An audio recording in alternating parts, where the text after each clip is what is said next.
So I woke up, it's about 4 years ago now, I woke up one morning to a text from my mother that said, "Is this stuff about Phyllis supposed to be on Facebook?" Now, I was as confused as all of you are right now, because I didn't know what she was talking about. At the time, my job was I ran all of the social media for the Free Methodist Church. So the whole denomination, which in the United States, so there's like 110 churches, and like 100,000 people, and then outside the United States, there's like another 900,000 people all over the world. And I was running the social media for the Free Methodist Church in the United States. And so what it turned out, what had happened was there was this lady named Phyllis. She was a missionary. She's a missionary for the Free Methodist Church. And she had been kidnapped in Nigeria. And what had happened was they sent a message to the Home Office that said, "Hey, Phyllis, this missionary in Nigeria, has been kidnapped." And the Home Office sent out an email so that people would know and they could pray. And then, like good Christians, some of them put it on Facebook so that more people could pray. The problem is, when there's a kidnapping and you put it on Facebook, it tends to go viral. And the kidnappers then know that this person has a lot of access, and they ask for more money if there's a ransom. So it should not have been on Facebook. But I woke up and I got online and contacted the people I knew who had shared it, but once you put something on Facebook, you can't get it back. So it went everywhere. The American missionary in Nigeria kidnapped, all over the place. I mean, it was on ABC News, it was on CNN, it was on BBC News, it was on Al Jazeera. I mean, it was everywhere.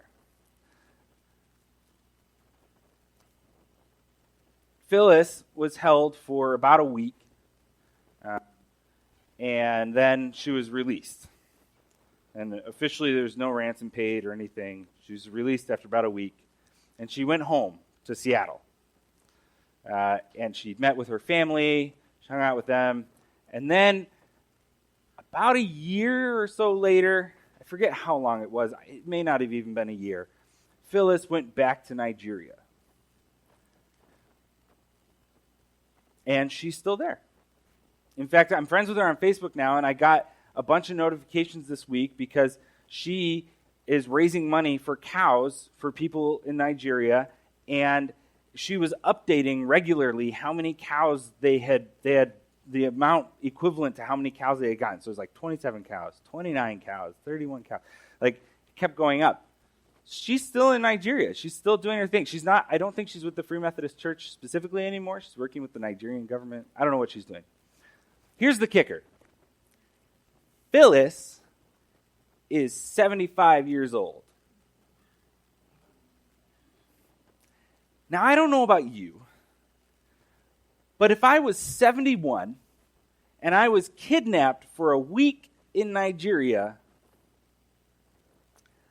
and then I got released and I was able to go home to my family, I don't know that I'd go back to Nigeria. But that's what she did. And she's still doing incredible work there. I bring this all up because we are in Daniel. We're going through the Daniel project. And at this point in the story, we're in chapter 6. Daniel has been in exile probably for like 40 years. He's in those days, he's probably in his late 50s, 60s. He's old. Sorry to you guys who are 50s and 60s. It's okay. In those days, he was old. But he's still going. We still got stories about him. This is probably, Daniel chapter 6, I'd say is probably like the fourth most famous story out of the Bible. It's like Jesus walking on water, David and Goliath, Adam and Eve, and then Daniel in the lion's den. More or less, I think. I don't know. Maybe not. But in terms of people, this is debatable, but I think those three are kind of like your top three. People know those stories. Noah's Ark. There's another one. Noah's Ark. But these, Jesus.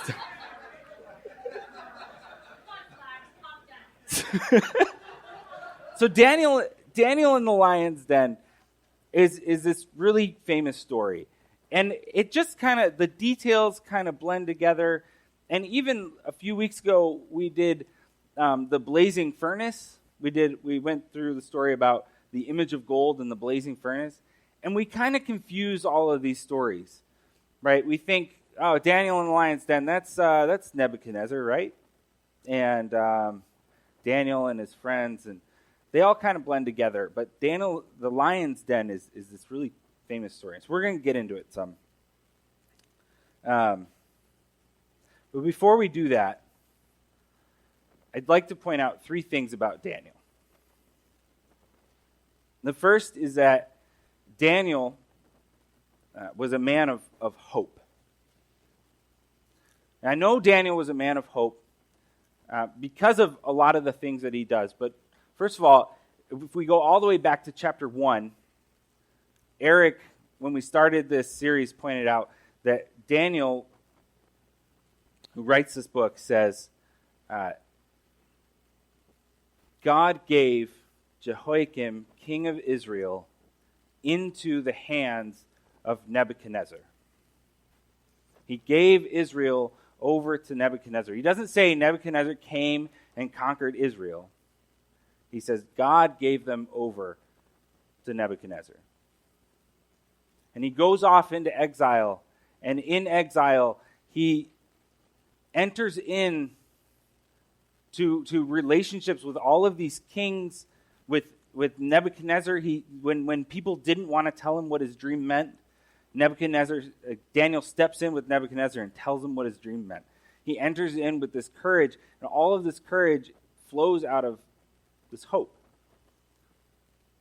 He's got hope in exile, and in a lot of ways, that's what Phyllis has in Nigeria. She has hope that what she's doing is good, entering into the lives of the people around her. And that's what Daniel's doing. He's a man of hope. The second thing is that Daniel is a man of integrity. And we're going to see this some later in the story. But one of the things from last week, Daniel chapter 5, is that King Belshazzar, who's Nebuchadnezzar's grandson, Belshazzar, when there's all this writing on the wall and he's really scared, he says, whoever can tell me what this writing on the wall says, I'm going to give him purple robes and a gold chain. I'm going to give him all this stuff. And Daniel walks in and says, you can keep your stuff. He doesn't want it, which he says, I want to read it because it's great. You may keep your gifts for yourself and give your rewards to someone else. Nevertheless, I will read the writing for the king and tell him what it means. Because Daniel doesn't enter into these spaces for power. He doesn't enter in to gain prestige. He's entering in because God has called him into these places. So Daniel is a man of integrity. We're going to see this more in a little bit. And then the third thing is that Daniel is a man of community. He has relationship. He has relationship with his people in a lot of ways because of his position, because he was a slave and he's been raised up to leading over large portions of Babylon and then later Persia. He stands in for his people. And he has relationships with the kings. He has good relationships with the people around him. And all of these things kind of flow out of each other. So he's a man of hope. He's a man of integrity, which comes out of his hope. And then he's a man of good relationship, of community. So we're going to get into the story, and we're going to see some of why Daniel is this way. Some of what makes Daniel who he is, even in his even after 40 years in exile, he's holding on to his hope, which is amazing. Daniel chapter 6 says, "It pleased Darius to appoint 120 satraps, or officials, to rule throughout the kingdom, with 3 administrators over them, one of whom was Daniel. The satraps were made accountable to them so that the king might not suffer loss." So the king's trying to protect his realm and all his stuff. He wants to remain king, and he wants to have money and wealth. And so he's got 120, this is the way the kingdom is set up. So it's him, and then he's got 3 administrators, and then he's got 120 officials under those 3 administrators. And one of those 3 administrators is Daniel. So he's really, he's one of the 4 most important people in the kingdom, which is impressive and speaks to Daniel's hope and integrity, because there was this giant regime change. At the end of chapter 5, Nebuchadnezzar's grandson Belshazzar is killed, and Darius takes over. You would think that he would want to bring in his own people, right? That he'd just, like the thing that you think is, that, okay, he's going to kill everybody, and he's going to bring in his own people, and they're going to rule. But he doesn't.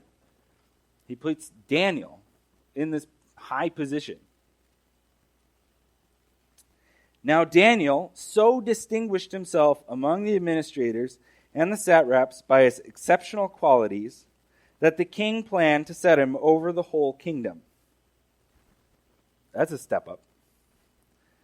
At this, the administrators and the satraps tried to find grounds for charges against Daniel in his conduct of government affairs, but they were unable to do so.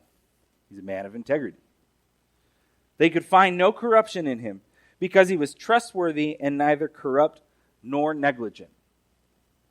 Finally, these men said, "We will never find any basis for charges against this man Daniel unless it has something to do with the law of his God." So because he's a man of integrity, because he's not corrupt, he's not negligent, he does all of his work the way he should, these men go after his hope, which is that he's maintained, even in exile, his practice of following God. And they decide that's the only way we're going to get him. We can't get him. I mean, the expectation would be that he'd be corrupt, right? He's over all of these people, but they can't find anything to accuse him with. So the administrators and the satraps went as a group to the king and said, "O King Darius, live forever. The royal administrators, prefects, satraps, advisors, and governors have all agreed that the king should issue an edict and enforce the decree that anyone who prays to any god or man during the next 30 days, except to you, O king, shall be thrown into the lion's den. Now, O king, issue the decree and put it in writing, so that it cannot be altered in accordance with the laws of the Medes and Persians, which cannot be repealed." So King Darius put the decree in writing.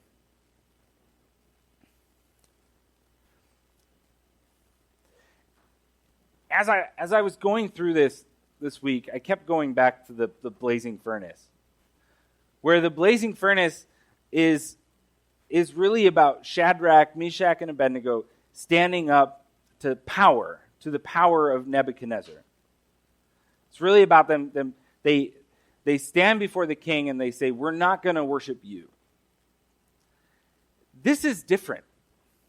This isn't Darius going, "Worship me, worship me." This is these people coming to him and saying, "Hey, they're like buttering him up. They're like, "Hey, you're a good guy. You're king. You're powerful. We should be worshiping you. We should be praying to you." And then this is the only way they could trap Daniel, And they by the way they do that is actually by entering into his relationship with the king and kind of creating a wedge. Or at least they think they're creating a wedge there. But they do set up this good trap. Because according to the laws, the king can make an edict, but then the edict can't be repealed. Which seems like good law. Can't just go back and... I think it was probably a reaction to Nebuchadnezzar, who just changed whatever he wanted. Because he was the king. He was super powerful, and he could do whatever he wanted. And they're like, we don't want that. But anyway, King Darius put the decree in writing. Now, when Daniel learned that the decree had been published, he went home to his upstairs room where the windows opened towards Jerusalem. 3 times a day he got down on his knees and prayed, giving thanks to his God, just as he had done before.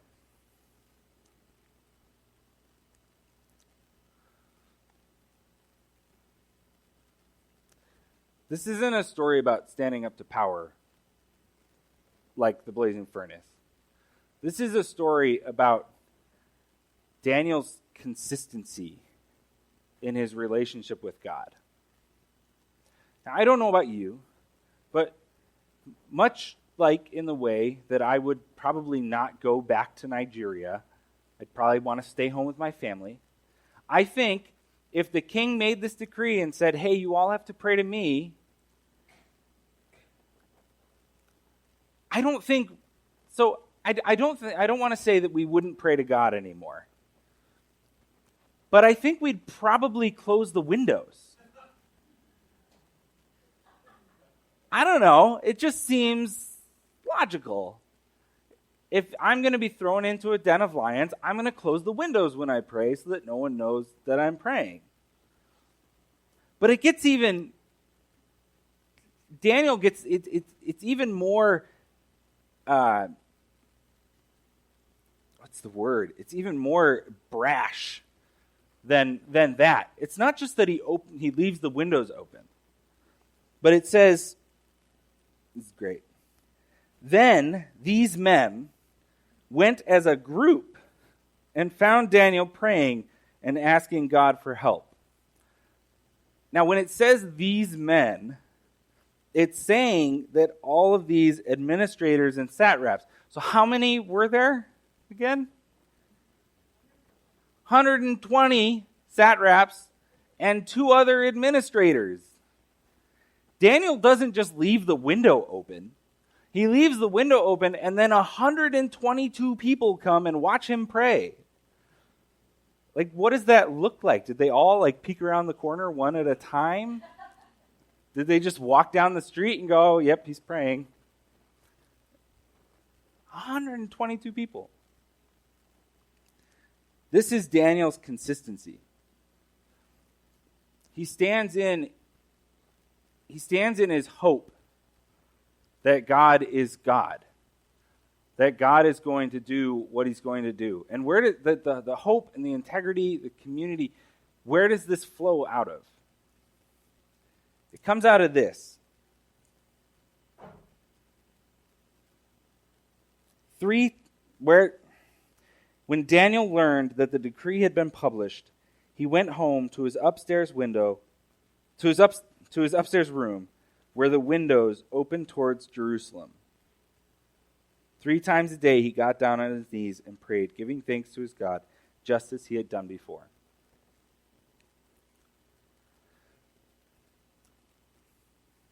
Daniel doesn't just have hope. He's not just in exile with this hope that things are going to be fine. He's not just a man of integrity who's doing all the right things because he thinks it's the right thing to do. All of this flows out of this moment. It's the 3 times a day that he kneels down and prays. But really what's important about this is that he orients himself towards Jerusalem. In Jerusalem, he orients himself towards the temple in Jerusalem, towards the place where the people of God, where Israel had relationship with God, where they made their sacrifices, where they entered into relationship with God. He orients himself every day towards the root of his identity, which is in Jerusalem. This is what makes him who he is. What gives him identity is relationship with God in the temple in Jerusalem. And every day he kneels down and he prays in the direction of that relationship, towards the root of his identity. And it's out of that comes the hope and the integrity and the community. This is where hope comes from, is that when we turn towards the root of our identity, and when we hold to that, the thing that we're holding to is that what God says is true. And so we don't turn and pray towards Jerusalem. We don't pray towards the temple and towards those sacrifices, but we do pray towards the sacrifice. We pray towards the cross. We orient ourselves. We need to be orienting ourselves daily towards the root of our identity, which is in the cross, which is in the sacrifice of Jesus and his resurrection. This is what gives us identity. It's where the truth of what Jesus did is that we are known and loved because of what he did.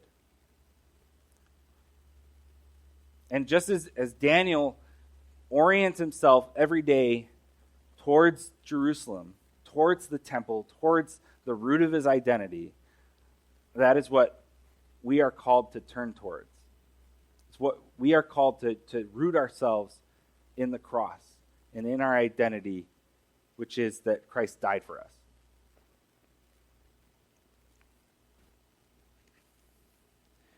And out of that flows our hope.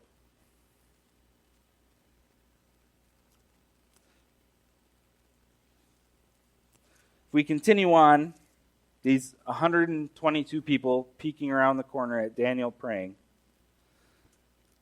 go to the king and they say, "Didn't you say that for the next 30 days anyone who prays to anyone other than you will be thrown into the lion's den?" And the king says, "Yes, I did say that. And I made an edict and I can't repeal it." And then they say, "Okay, well, Daniel's doing that." And Darius is distressed. Because this wedge isn't actually between Darius and Daniel. Darius and Daniel have a good relationship. The wedge is actually it turns out, is actually between the king and the satraps. The person that he's mad at, where I think what they expected was Nebuchadnezzar, when they went to Nebuchadnezzar and they were like, "Hey," and admittedly it's probably different people because this was several years before, but when they went to Nebuchadnezzar and they said, "Hey, they're not worshiping you," he got angry and he tried to kill them. And he was like, they're going to go into the blazing furnace. Darius is actually mad at the people who accused Daniel. And he actually tries to figure out how to get Daniel out of this. But he can't. So Daniel goes into the lion's den, and they roll a stone in front of it, and the king comes the next morning and says, "Daniel, are you still alive?" And Daniel says, "Yes, the Lord shut the mouth of the lions. He sent an angel to shut the mouth of the lions." So they roll the stone away, and Daniel comes out, and the king throws these 120-something people in with the lions instead. It's a lot of lions. I don't know. And their families. Yeah, great kid story. We don't really talk about that when we tell this story, right? But here's the thing, is that Daniel has hope. He has integrity. He has community with Darius and with his people. He has all of these really good things. He's kneeling down and orienting himself every day towards Jerusalem. And trouble still comes. Because his hope is not actually that trouble will not come. Daniel is in exile. He's essentially, he at least begins as a slave. He's not where he belongs, and neither are we. This world is not as it should be. But our hope is not that everything would be better. Our hope is not that everything's going to be fine. Our hope is not that, that is something we hope for, right? But that's not actually what God promises. He actually says, in this world, you will have trouble.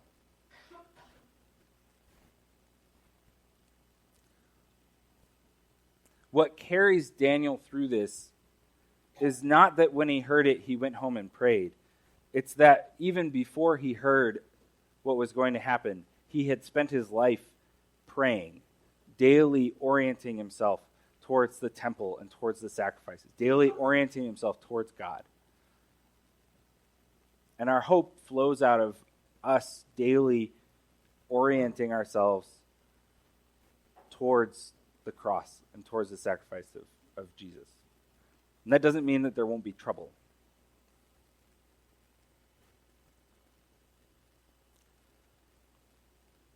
But what does that look like?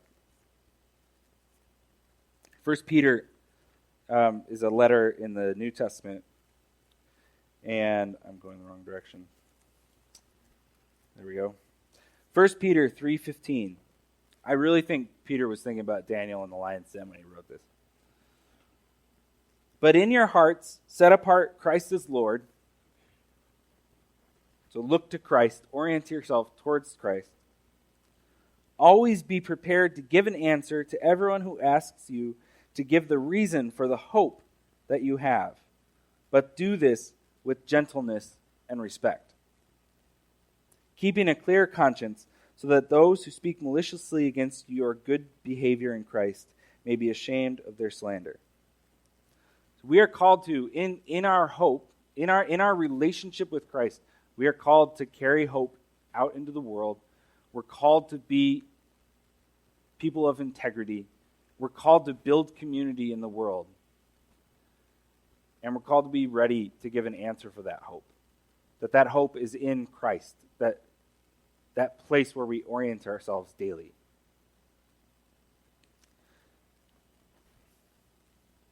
I want to end with a short story. A few weeks ago, I don't know if you know this, but mesquite trees grow really well in the desert. Did you know that? And one of the things that mesquite trees do is they send out these pods all the time. They are all over my yard. And I learned that you have to dig them up all the way down to the root when you first see them.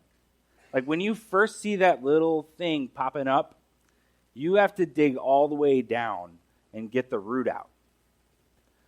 Because what happens is, so I was at home a few weeks ago, and Lane wanted me to dig up this mesquite.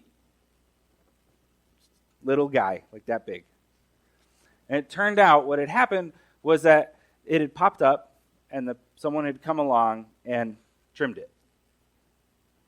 And then it had popped up again, and someone had come along and trimmed it. So when I started trying to get this, because I know that you have to dig down to get the root out, when I started to dig down, it turned out it wasn't just this little guy. It was about that thick. Just below the ground. It was about an inch thick.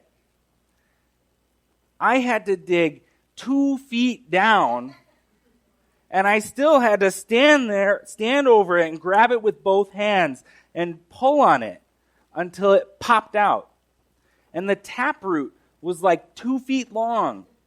And I didn't even get all of it. It broke. It's going to come back.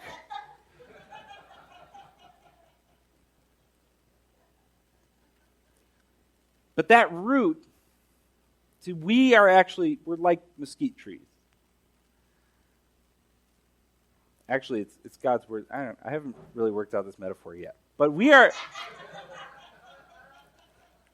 that root, when we daily orient ourselves towards Christ, when we daily turn to Jesus, towards the cross, towards the sacrifice of Jesus, what happens is that root begins to grow deep. and grabs on. Growing into Jesus, orienting ourselves towards Jesus, is like having that 2-foot taproot that you just can't get out. It's what produces in us hope and integrity. It's what grows us into community.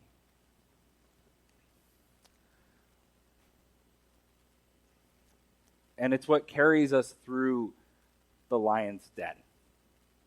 It's the consistency it's the consistency that came before the lion's den that carries Daniel through this time of trouble.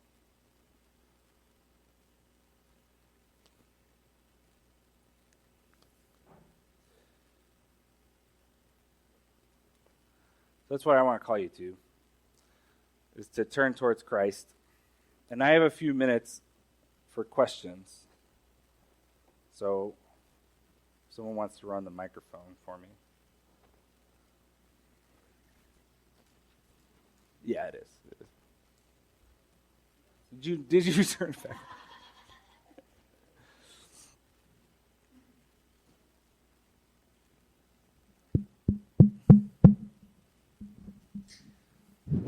So you mentioned that it was undoubtedly probably a different set of people that was coming after Daniel this time, as opposed to years before when it was Nebuchadnezzar. But they come after him with the same kind of tenacity. Do you think that there were still some of the same older people that were fostering negative feelings towards Daniel, or do you think that that group of administrators would have just gone after whoever Darius was going to put up above them all? Because he's going to make a number one of the three anyway, right? He's going to make a big boss man out of one of them. So do you think they... I think it's possible that there were some of the same people. I don't think there were. I think actually it's just that Daniel's position, they expected corruption. They expected him to be trying to take away from the king, to take some on the side.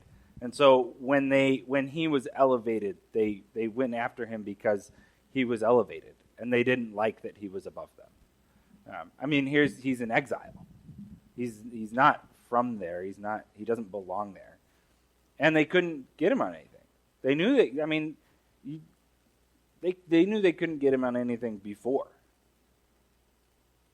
But yeah, I don't think it was the same people. It's entirely possible that there were some older men who had been there before, but I think it's just that they didn't want Daniel to have that position because he was different. Yeah. Can you give some examples, kind of flesh out what it looks like for you when you're orienting yourself toward Christ day to day? Yeah. I think in a lot of ways it's practicing the disciplines, which we're doing in our Pilgrim group. We have a study on the disciplines that was really good in our Bible studies. But it is spending time daily praying. It is spending time remembering what God has done and continuing to tell the stories. I think that's the one thing that you see again and again throughout Daniel and really throughout the Old Testament, is that we're called to tell the story of what God has done. And I think the more that we enter into community and tell the story of what God has done, and the more we learn those stories, the more that hope is rooted in us. I think it's prayer, it's reading the Bible, but it's also entering into relationship and telling about what God has done in our lives, even if we've heard the story already. So I'm going to worry about the mesquite tree. I think that our lives are a lot like the mesquite tree in that the desert's a really inhospitable place, right? Nothing ought to grow here. We shouldn't be here. This makes no sense. But we manage, and I think our lives are like the mesquite tree in that, we poke up through the soil and start to sprout some leaves. It's like, I got it. I've made it. I don't need that taproot anymore. I mean, I can handle it myself. I'll get my own sunshine, my own rain. I don't need that. And so I was thinking this week about, I read the obituary for he was the father of psychotherapy, whoever he was. I can't remember his name. I should. But anyway, at the end of it was this really awesome quote that was that our problems are not the problem. The problem is the expectation that we shouldn't or won't have problems. Therefore, we think that having problems is a problem. Yeah. And Yep. And you can unpack that pretty good. But just that way, that our problem is this thinking that we poke up through and we're self-sufficient, we got it. But in reality, we're nothing without taproot. We're nothing unless we have Christ in our lives. Yeah. Yeah. Thanks, Bob. That's good. One more, and then we got to finish. I feel like if the king decreed that and I was Daniel, I'd be like, God would understand. It's fine. I'm just going to take a break for a month. God is going to be fine. But it's such a cool example because, like, you know, without Daniel's discipline, like, God would not have had the opportunity to shine in that lion's den. Yeah. And, like, you know, I think it's such a beautiful example. Like, yeah, I'm sure God will understand and you'll be forgiven. But look what God does when you are consistent in your relationship with him. Yeah. So. Yeah, and I think that's where the 1 Peter passage really comes through, is that we actually, when we live in that way, when we are disciplined, and when we are actually turning ourselves towards Christ and building up that hope, we actually carry that hope with us out into the world. And we carry that hope with us to our jobs and into our relationships. And that actually people see that. And being ready to give an answer for that is good. And that's really what Daniel does. Thanks, Rose. So there are a few ways to respond.